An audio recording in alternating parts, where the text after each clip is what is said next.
Hi folks, Wooden Boat Dan here. Just wanted to give you a heads up. The podcast you're about to listen to was recorded several years ago, so some of the phone numbers, email addresses, website links, and time-sensitive information are no longer valid. Please keep that in mind as you listen.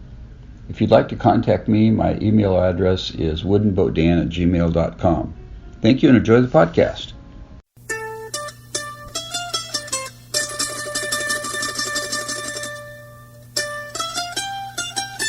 Welcome to Hooked on Wooden Boats, podcast that occurs every Thursday in the morning, and this is show number 28.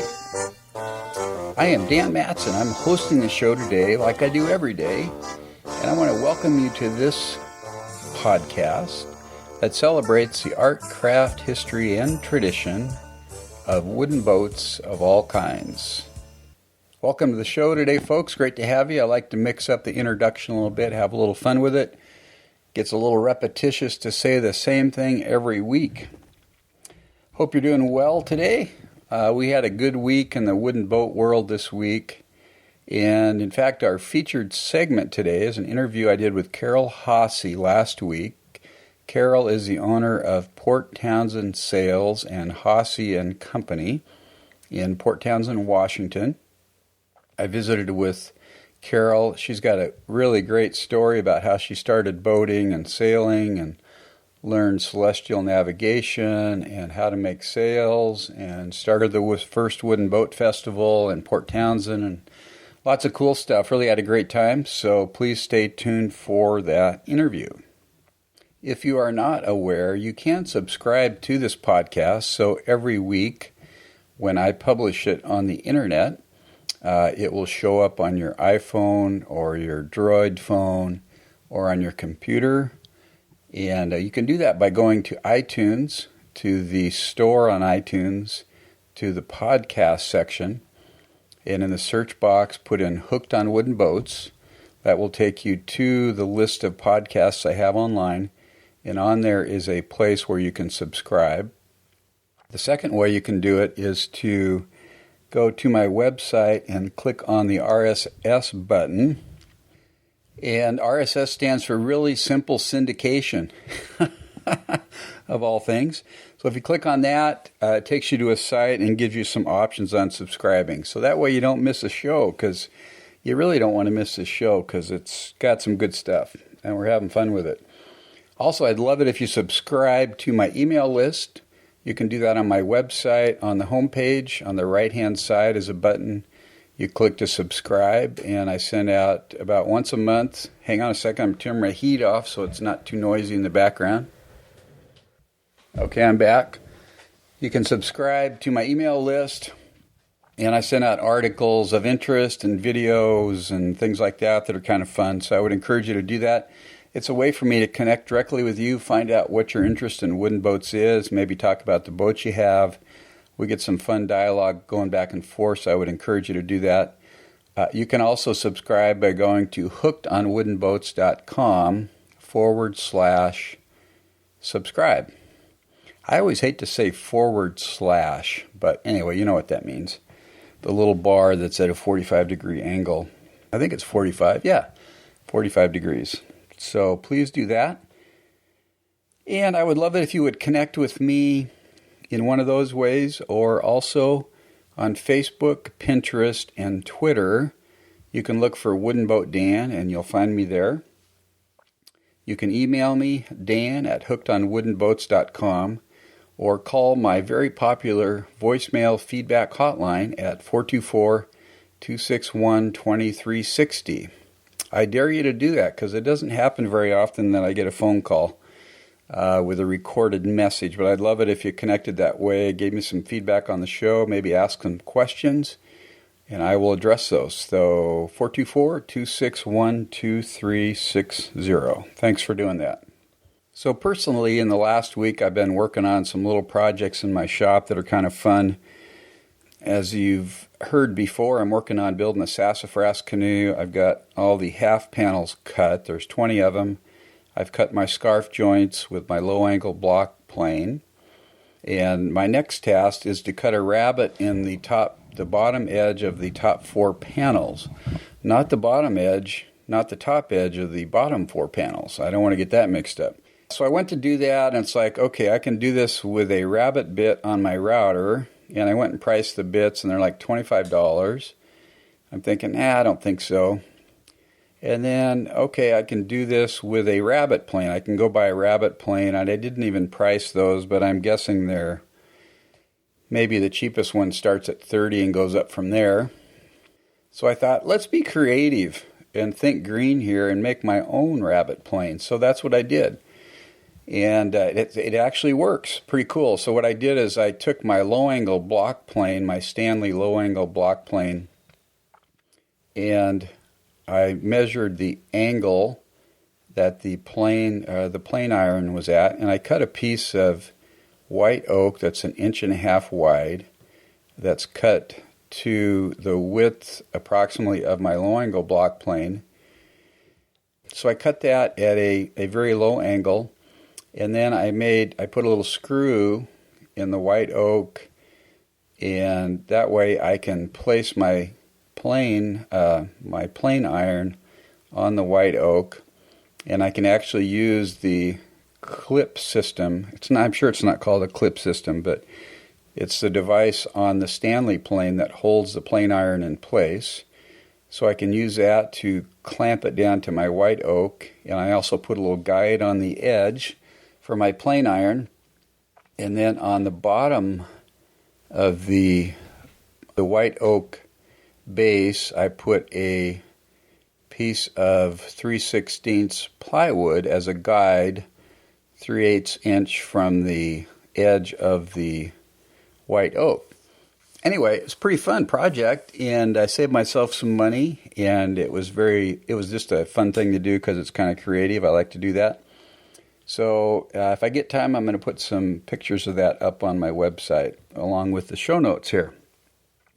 The other thing I did is I've got a skin-on-frame kayak, and I pulled it down from my storage the other day, and I noticed that one of the scarf joints in the gunnel had failed. And actually, there's only one scarf joint on the whole boat. Everything else was lashed together with sinew. So the scarf was inside the skin, up in the foredeck of the boat. So I had to make a system of kind of a tension system, if you will, that came down from the ceiling of my shop so that I could build a lever so that I could force that scarf joint together from the outside of the boat after I had epoxied it from the inside. So I built this system, and I got inside the boat with my head and put in some marine epoxy. I got some West Systems with a little thickener in it, this Codia silica or whatever it's called. Thickened it up, filled the joint with epoxy, and then I clamped it down with this big lever and held it in place, put a bulb on it to heat it, and 3 days later I released it, and it's held really well. And there was a lot of tension on the joint. I mean, I'm guessing 50 to 100 pounds of pressure is what it took to pull that scarf joint together inside the boat. And when I released that epoxy held like the Rock of Gibraltar. So that's pretty cool. So I got that fixed up. And then the other thing I did is I just purchased some West Systems epoxy for my canoe. And if I keep it in my barn, the barn gets down to 30, 40 degrees this time of year, and the stuff gets really thick and dirty. And I saw online where somebody had built a small cabinet, insulated the inside of it, put in a 60-watt bulb, and then they put their resin in there and their hardener, shut the door on it, and it keeps it at a warm temperature. So I built a little cabinet out of some spare material I had, put a bulb in it, a little electrical light bulb outlet in it, and plugged it in, turned it on, and I've got a little thermometer inside so I can kind of monitor the temperature. So when the barn is like 35, 40 degrees, it's keeping my epoxy around 60 degrees. And so when I go down to use the epoxy, it's all ready to go. It comes out of the pumps real nice. So that's kind of a fun thing. And again, if I get the time here, I'm going to put up some pictures of this stuff. So that's just kind of some fun, creative things I did this week.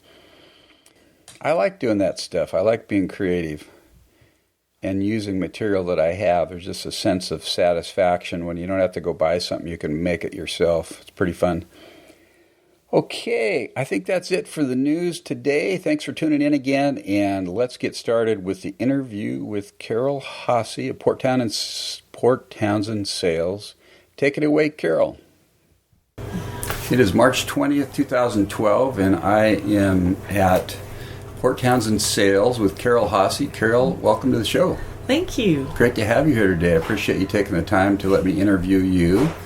So let's start, Carol. Tell us where you're from and, a little bit about your childhood and where you grew up. Okay. I grew up in a stinky mill town down in the Columbia River called Camas, Washington. And seriously? Yeah, seriously. I lived in Camas when I was 2 to 6 years old. So, really? Yeah, just a little tidbit there. There so you anyway, go ahead. Well, when I grew up in Camas, I graduated from high school in '69, so a while ago. Mm-hmm. There were a handful of sailboats on the river, if that. There was a lot of barge traffic and gill netters and water ski boats for recreation. But windsurfing hadn't been invented, and access to the sailing world was fairly limited. And how it happened for me was that our family doctor and his wife, who had 8 kids, decided that they were going to have a cruising boat built, a Cascade 42. And the people who were building it were a family from Portland, a dad and 2 sons who had built themselves a Cascade 36 and were wanting to go blue water cruising but didn't have enough in the cruising kitty. So they were contracted by Dr. Brooking to build the Cascade 42 for him and his family. And it was built on their river property right on the Columbia that had its own dock, big rambling spread that's now actually going to be given to the land trust when Dory passes. But Dory was his wife. Mm-hmm. So in 1972, I was invited to come along with a family as a close family friend to sail to the South Pacific, and it sounded like a grand adventure to me. Wow. So I took a break from my college years and my travel that I'd done before, and hiking. I had just gone halfway from Oregon to Canada on the Crest Trail, and I wanted to return and finish that hike, but it was September and the mountains were closing down and the sea was opening up, so I sailed down from Camas down to Astoria with them, and then we went out probably when we shouldn't have, when the entire North Pacific Fleet was coming in, and we headed out over the bar because we were on a schedule, to get to San Francisco, and got caught in a 70-knot gale, 30-foot seas, just that sort of thing. But being 21 and with my family doctor, the thought never occurred to me that I would die. Fine, right? So and when you grow up in Washington, you couldn't imagine that wouldn't sort of be like that out there. Yeah. Crashing waves and big winds. Because the river's never like that. Exactly. Right. Yeah. The gorge is. But. Yeah, the gorge. But the ocean always is. Whenever we'd go to the beach. So I just assumed it'd be a little rough. But anyway, as storms do, it ended. And the whales came out, and the birds came out, and the rainbows came out. And I was pretty much hooked on the power and the beauty.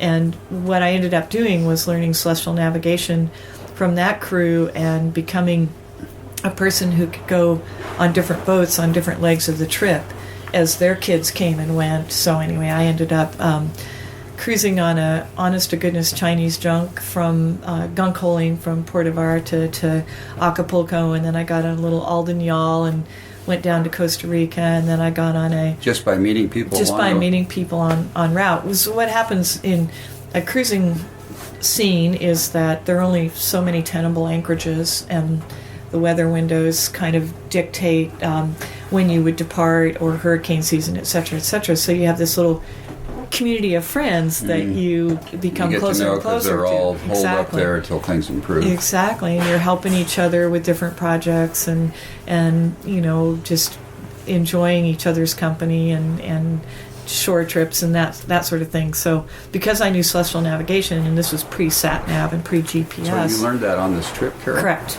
Really? So then I could go as a navigator. Were you using a sextant? Yeah. Wow. Which was really fun. Yeah. So anyway, I got to go on these wonderful different boats onto the Galapagos, and that was actually on a Jim Brown trimaran. And Russell Brown lives here in town, brilliant designer. Wow. But I met Russell when he was 10. He's cruising with his family then. But anyways, just it was a fabulous opportunity, and I got to fall in love with the cruising life and sail on all different kinds of boats and see their virtues and values and see these beautiful islands. And my last trip was a 43-day passage where we left the Galapagos, bound for the Marquesas, hit the tail end of a hurricane and decided, okay, we're halfway to the Marquesas, so we were at South 6. Now we better get out of here, and we turned and left for Hawaii, which is on North 18. So it's a long 43-day passage, and I, aside from the fact that we were running a little low on food and fuel to cook our rice, so there was a little trepidation there, most of which the captain and his wife bore. The two crew, myself and another kid that we picked up in Costa Rica, and I say kid, we were kids then, but he was from Longview, Washington, of all things, and we met in Costa Rica, and our first errand they sent us on was to go to the ice house and get ice to bring back to the boat, and the guy comes in on his horse, ties up his horse, comes in to help us get ice, and he was an expat from Camas, Washington. Oh, you and the three of us just stood there and went, how likely is this? Camas, Longview, and Camas. Anyway, it was pretty funny. So there was your long answer to your so let's back up a little bit. When you were growing up in Camas, did your family do any boating? No, my family did not do any boating. So your first real boating experience was on this 42-foot. Pretty much. Yeah. I'd had an opportunity my first year of college to sail with some friends from Mercer Island who'd grown up sailing, and I always wished I'd grown up sailing or boating, but it just wasn't anything our family did. I was the oldest of four, and had an aunt and uncle with a ski boat up on Hood Canal where we would spend some summers and that sort of boating, but the idea of travel and cruising was just a dream, and I was so lucky to be able to do that. Yeah. So this 42-foot boat, that was a wooden boat? No, it was a Cascade 42, which was the Pearson claims to have been the very first fiberglass boat built in the country as a production boat. The Cascade company claims that their Chinook 34 was. Yeah. But then they started the Cascade design that was, they had a 36 and a 42, and then they did a 29 and a 27. And they were designed by a Portland guy whose last name was Smith. And they were sold as bare hulls as kits. Oh, I see. And some were finished out by the factory or their own shipbuilding facility, but these were mostly kits. Was that a sloop rig? It was. It was a big sloop with a fin keel and a skeg and a spade rudder and pretty seaworthy boat. It must have been. It was a seaworthy boat, and I wouldn't have known a seaworthy boat from a bathtub at that point. I was just going for it, and then with a passion, just went, oh, boats are the coolest things. Yeah. So when I talked to you on the phone, Carol, a week or so ago, I could tell that of all the people I've talked to about wooden boats, you're probably one of the most passionate about wooden boats. So talk to me about when you got started with wooden boats and what drew you to that and what those boats were and kind of your affinity for that. Well, in this year that I did the offshore cruising in the South Pacific and crewed on different people's boats, I had the opportunity to sail on ferro-cement boats, glass boats, Carvel planked boats, plywood, epoxy. Actually, it might not have been epoxy then. Plywood and glass boats, the Jim Brown trimaran, for example. And I just really loved the feel down below and on deck and on the water of the wooden boats, aside from the fact that they were so beautiful. So this was happening in the early 70s when there were just as many wooden boats out cruising as there were glass boats. In fact, it was the first year that the West Sail 32 had gone into production. So the very first sort of fiberglass offshore production boat was now being made, and everything else was still wood. So I never had, as a lot of people who've come later into this,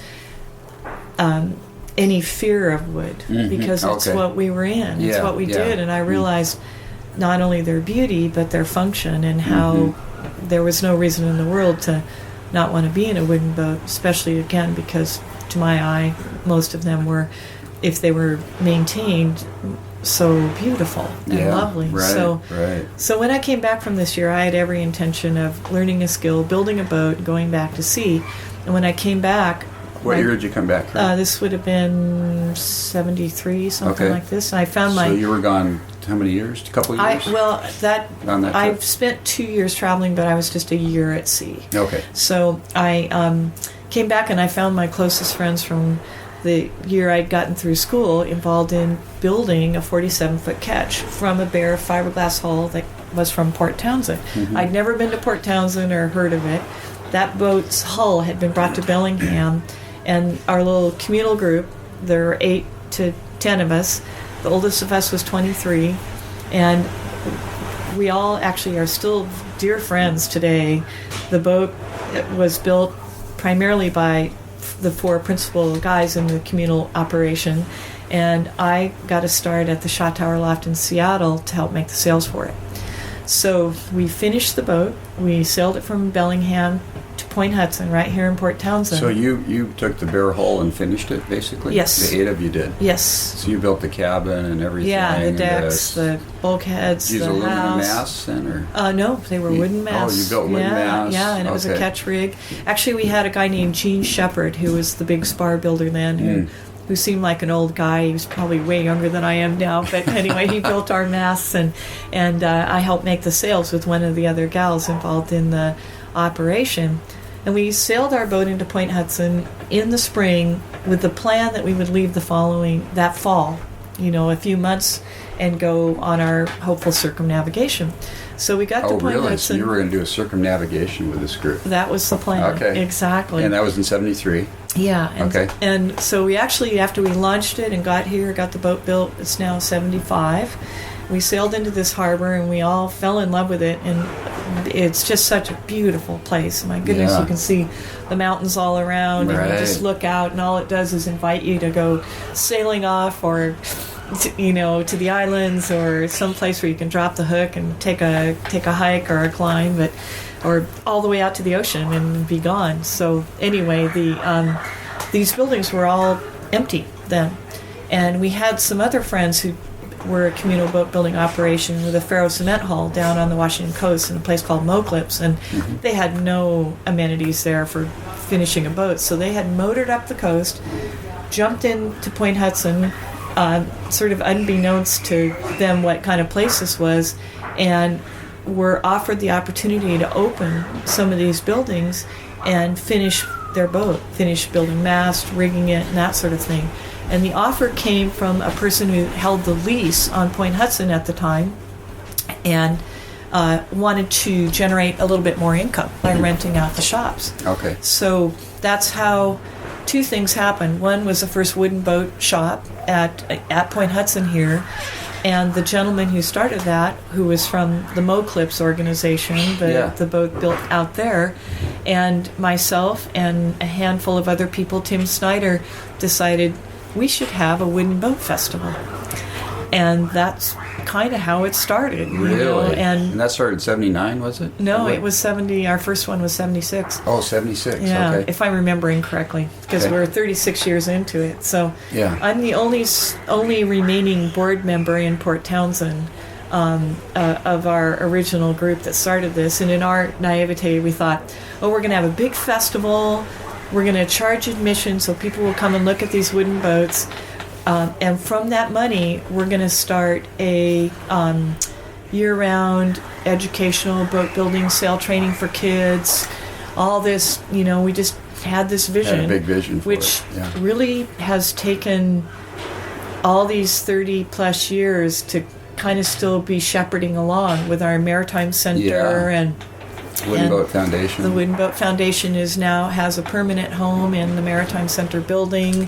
So our Wooden Boat Festival will go on. In many years, the wooden hippies, as we were called, when they didn't know, were we going to let us have our festival because of the liability, because of how much we were supposedly supposed to pay for the festival. Oh, and so, really? But year after year after year, we kept the festival alive.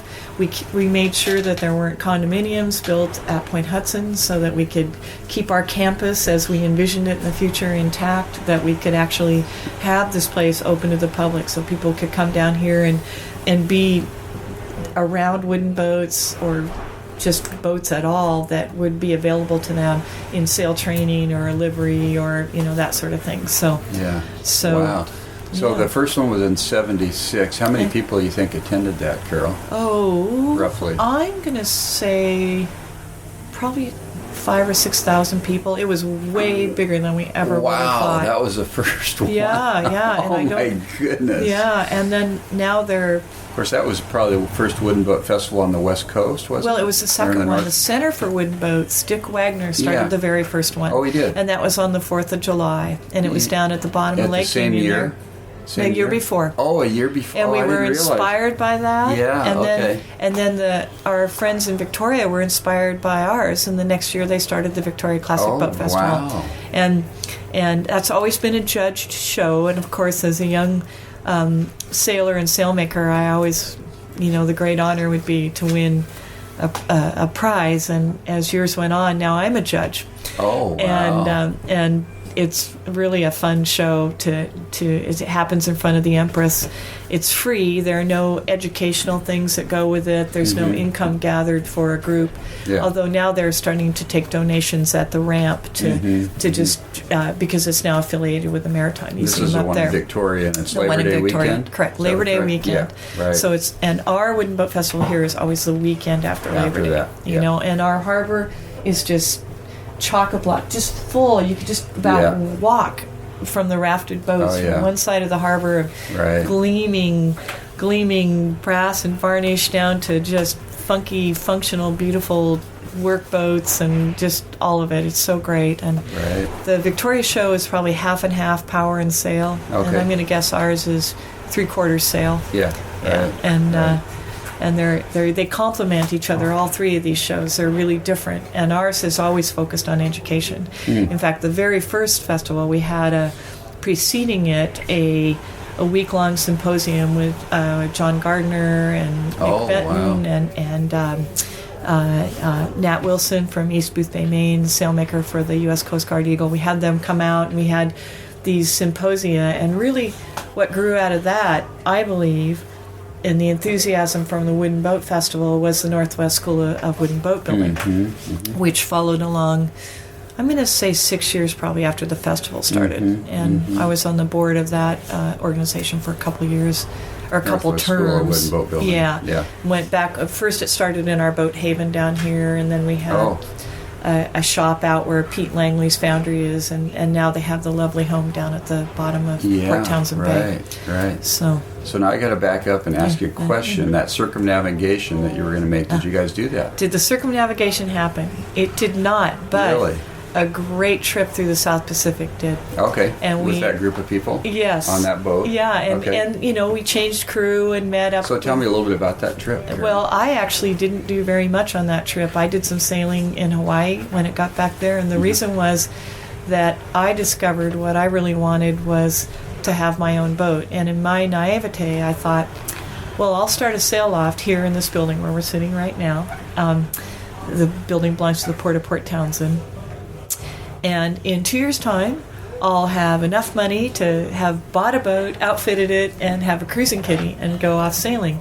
So 2 years later, I'm still living under a table where in the shop here we had this sewing machine tucked into a big table that surrounded the machine, and I had a little curtain around it, and I had that was your bed. Yeah, my yoga mat, my sleeping bag, and my little sea chest from my Grandpa Bowden, and then my stuff in that, and I was just I purchased the folk boat that I still have, thinking, okay, that's probably the biggest offshore cruising boat I can afford. Not that would be an offshore cruising boat by most people's standards, but the very first transatlantic race in '59, 3 of the 5 entries were folk boats. They're very strong boats with a lap straight construction, each lap of the plank is like a stringer, and it's copper riveted. Beautiful, beautiful sailing boats.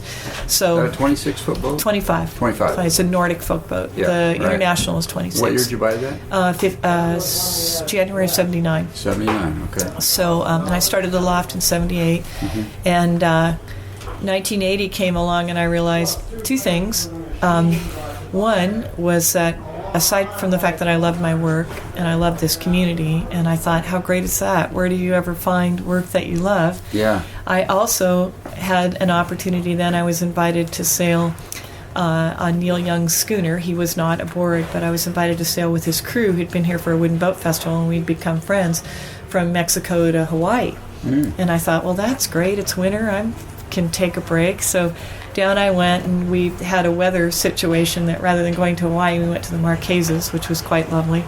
And I realized that through sail training, which I started doing immediately when I finished my cruise on the Raglan, I stepped aboard the schooner Adventurous. It was the very first women's trip they'd ever really? done. And so for 10 years, I spent either 1 to 5 weeks, depending on what my time allowed, volunteering on the Adventurous. And then when we built our longboats for the Wooden Boat Foundation, really? I skippered those. So I could do this fun. sail training thing, and I did Yeah. all these wonderful trips with John Neal, teaching cruising skills in Tahiti. And so I could, even though I couldn't take my boat offshore for a variety of reasons, like money and time, Yeah.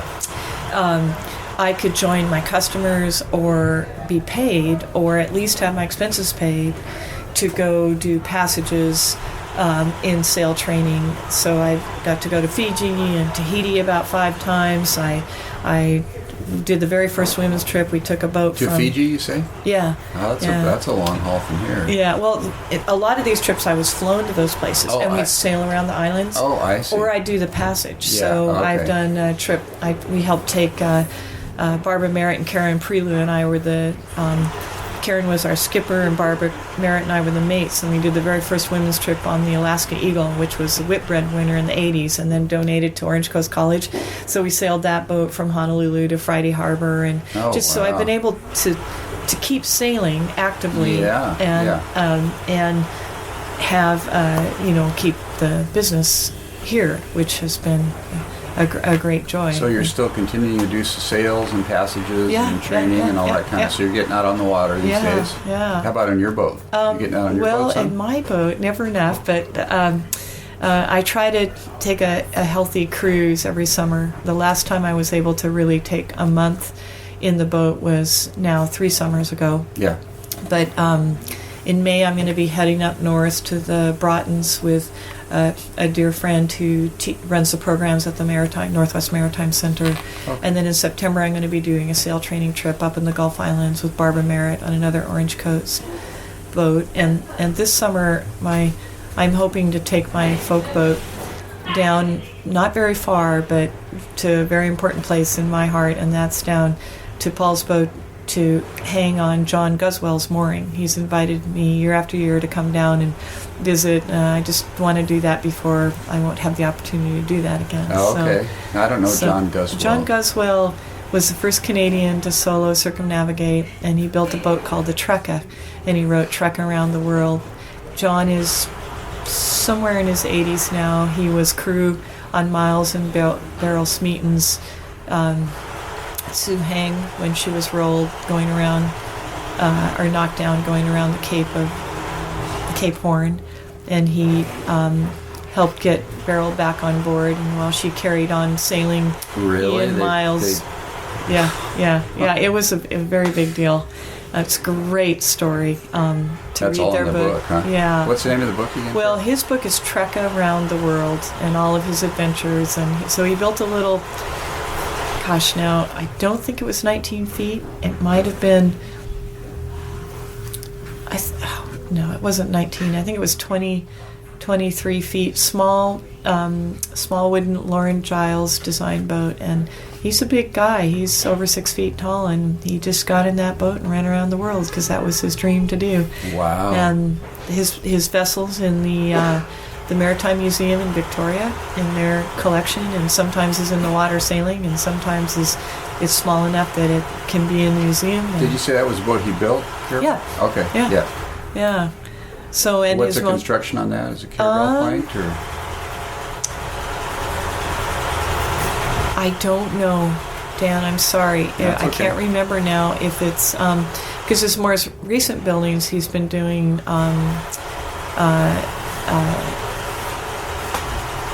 strip plank, and he just built a beautiful carvel planked R boat called Ace. That's absolutely stunning, and so I should know that, but I don't right now. And I've sailed on it. That's okay. But I remember a little bit less each year. Exactly. That's how that works. Yeah. So, what do you consider be your best offshore sailing adventure of all time? Oh, best offshore sailing adventure of all time. Yeah.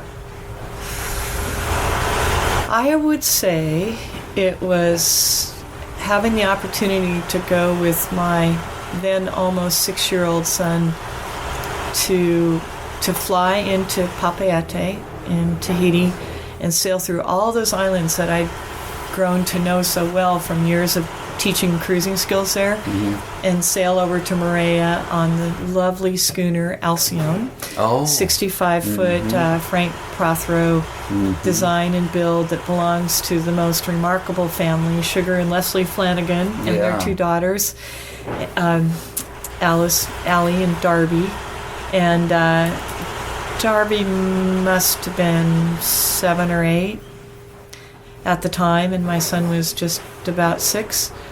So we we went to Moorea, and then we went on to Huahine, which is probably my favorite island in the world, and then to Taha, and then to Bora Bora, and then we sailed on to Rarotonga. And it wasn't a long ocean passage, the open ocean passage from Bora Bora to Raiatea. We were really fortunate with good winds and a good wind direction as well, and we got to Rarotonga in about 3.5 days.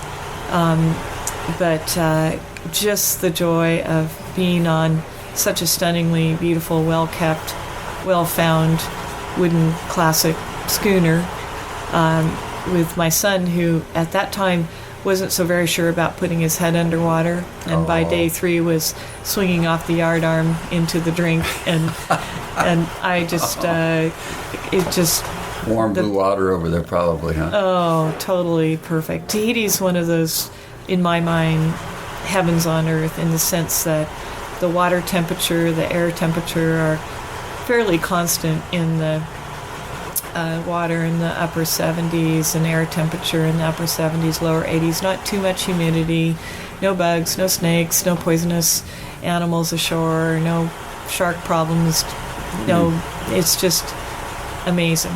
It's an amazingly wonderful place to be, especially with a child who you want to introduce to what you love about the world and boats, and so that was really fabulous. Yeah, very cool. So what's the funnest boat project you've worked on? Either building a boat or building sails for a boat or doing something with a wooden boat? Oh, good question. But I want to back up just a minute and say probably my equally favorite voyage was 3 years ago up to Princess Louisa Inlet with my son and my godson, who drives tankers now for Chevron, but also was competing in the regional 505 championships last weekend and won the laser regionals as a young man, was foredeck crew on the Icon, brilliant sailor, and he sailed with me since he was 14, and now has outstripped my sailing skills by far. And so anyway, the 3 of us took the boat up to Princess Louisa, and that was just, it's as beautiful here as it is anywhere else in the world. I've been there one time years ago. That's where Malibu Camp is. Yeah, absolutely. Yeah, that's gorgeous. It is just so fine. And we were so lucky weather-wise. It was, water temperatures in the 70s and air temperature in the 80s, and it just couldn't have been better. But, which reminds me of the quote, which is paradise is a temperature, not a place necessarily. But my dear friend Ellen Black, Artful Dodger, told me that once. So my favorite project was working on, our proudest project was Ocean Watch. Ocean Watch is a Roberts 64-foot steel cutter that Mark Schrader, who's done Round Alone twice and was the Round Alone chair. He's a Northwest sailor, brilliant man, and he and David Rockefeller Jr. concocted this idea that they would take a boat all the way around North and South America, taking scientific samples as they went to just have a baseline of where our oceans are in terms of acidification and pollution and ice up north and. So he and Herb McCormick from Cruising World magazine and other places, and David Logan, who's just a brilliant systems guy and woodworker from Seattle, and a guy named Dave Thorson, who's done PBS programs of sailing trips that he's done, and is a phenomenal photographer. The four of those guys and some rotating scientists from the Applied Physics Lab at the UW set sail from Seattle. First port of call was Port Townsend, then on to Victoria, went up the Inside Passage, through the Northwest Passage, down the eastern seaboard of North and South America, round the Horn, up. They stopped at the Falkland Islands before they went around the Horn. They stopped at Cocos Island, the Galapagos Islands, as they worked their way up the west coast of South America, and then up the west coast of North America. And they made stops, regular stops, and every time they did, they would erect a tent with beautiful graphics to tell all the school children that they'd alerted along the way through their shoreside support about the environment and about the importance of oceans and about the kids knowing how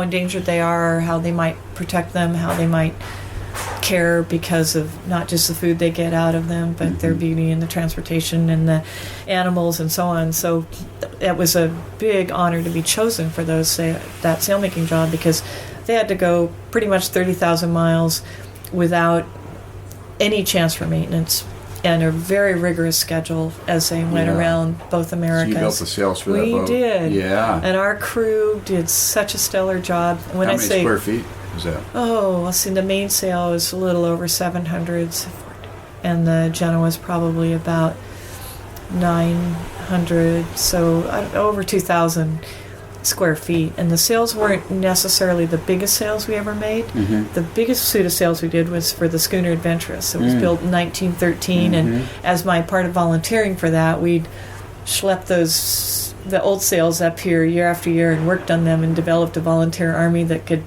repair and therefore help with the finish of the new suits. So in 1980-82, got to do the first full suit of the schooner Adventurous I'd had since 1913. So that mainsail alone was over 2,000 square feet. So so that was a really big project. And some of those sails are still in use.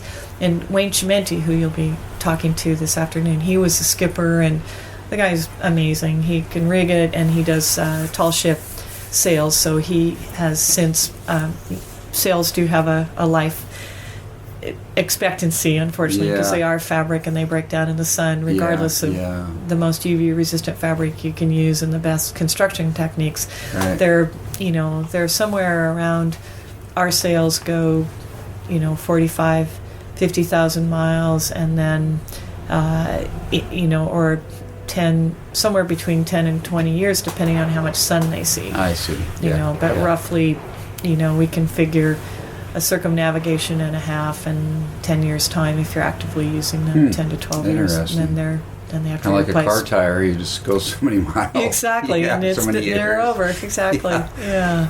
So for our listeners, Carol, tell us about your business here, what you do, what if people want to contact you for business, how would they do that? Well, thank you, Dan. We have... and give us some of the gory details of some of the gory things you were showing me earlier about how you do things. Well, we're a little unique in the sailmaking world in that we actually build our sails from start to finish in our own sail loft. Most of the larger name lofts that one might be familiar with as a sailor today actually operate a sales and service loft, and when they take an order for a new sail, a sailmaker will go down to your boat and measure it and then send those dimensions to their offshore loft in Sri Lanka or the China Sail Factory, or if you're in Europe, that order might go to Turkey or South Africa. So one of the things that we have always strived to do here is not only make our sails from start to finish with our own hands, but make them to a standard that makes them Cape Horn worthy. So anyone leaving with our sails for a blue water voyage doesn't have to question their structural integrity of the sails that they have on board, or worry that they're going to be dealing with repairs that are unnecessary. And what I mean by that is, day after day we have sails in the loft that we're fixing that wouldn't need to be fixed had they been built and to a higher standard of construction, or with better materials, or with a more labor-intensive hand finish that enables you not only to have something that lasts longer, but something that you can fix along the way.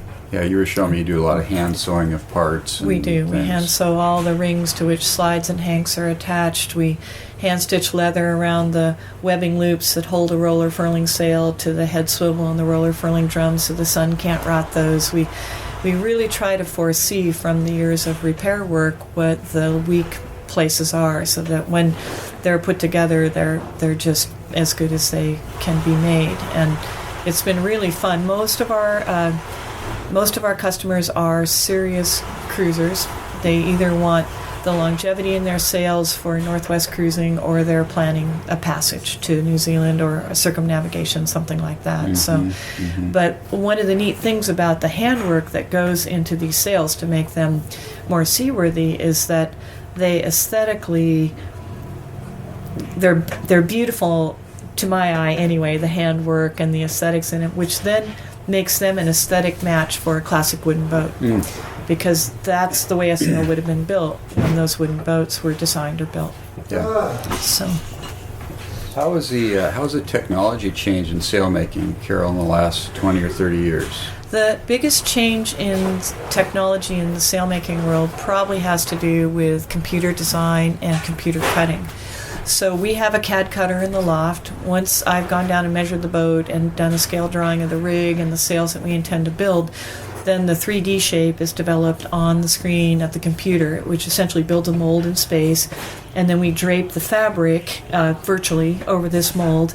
And then the computer program communicates to the CAD plotter the shape that each of those panels needs to be, so that when the sail's sewn together, we have that beautiful airfoil that we want with a certain amount of fullness or camber and a position for that camber.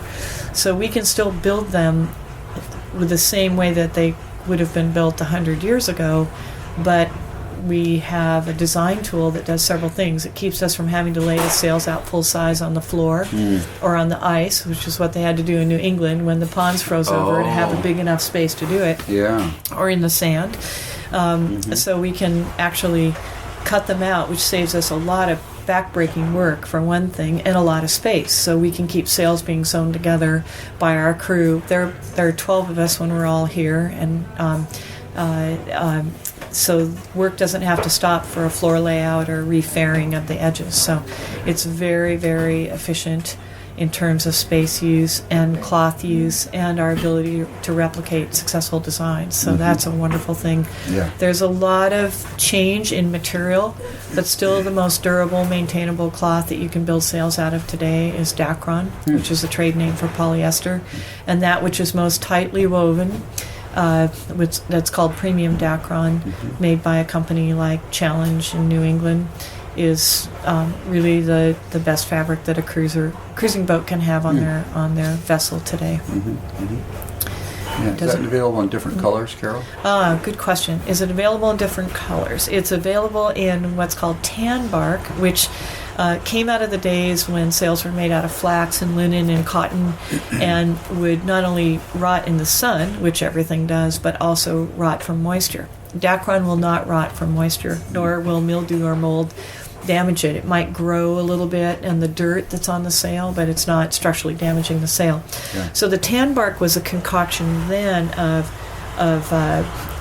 tannin and beeswax and fish liver oil and all sorts of things that then would be painted on the sail to make it more weather resistant. And that's how foul weather gear was made, and so something would be sewn up out of canvas and weather treated in that way. I see. Might be one of the reasons they were called foulies. But anyway, anyway, that tannin that went in would actually turn the sail when this concoction was painted on the sail, that tan color, and it was called tan bark, or barking the sail.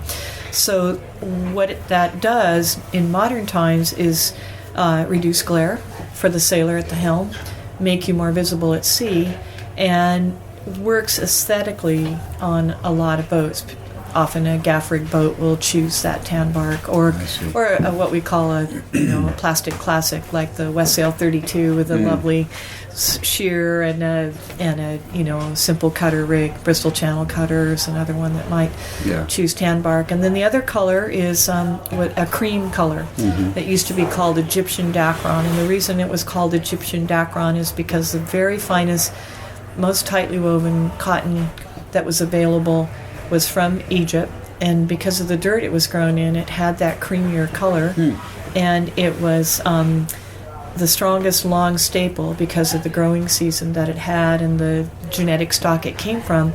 So yachts would have this Egyptian cotton sail because, again, it's that tightly woven, strong, long staple or yarn that takes the load path when a sail is working, and the racing yachts wanted that. So the working vessels under sail had a flax or linen or hemp, a coarser weave, and when the coarser weave is loaded up, the fibers would move a little bit more. There was a lot more stretch in that. So the Egyptian cotton, which was so prized, had that lovely sort of off-white color, and that's what the cream-colored Dacron is meant to look like from a distance. I see. Interesting. So, yeah. So what's your contact information, Carol? Contact information. We're in Port Townsend, Washington, and we're available at, I don't spend much time on the computer myself, www.porttownsendsails.com.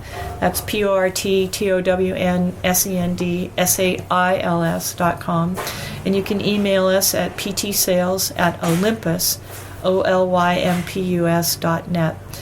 Olympus, like our Olympic mountains. And our phone number is 360-385-1640.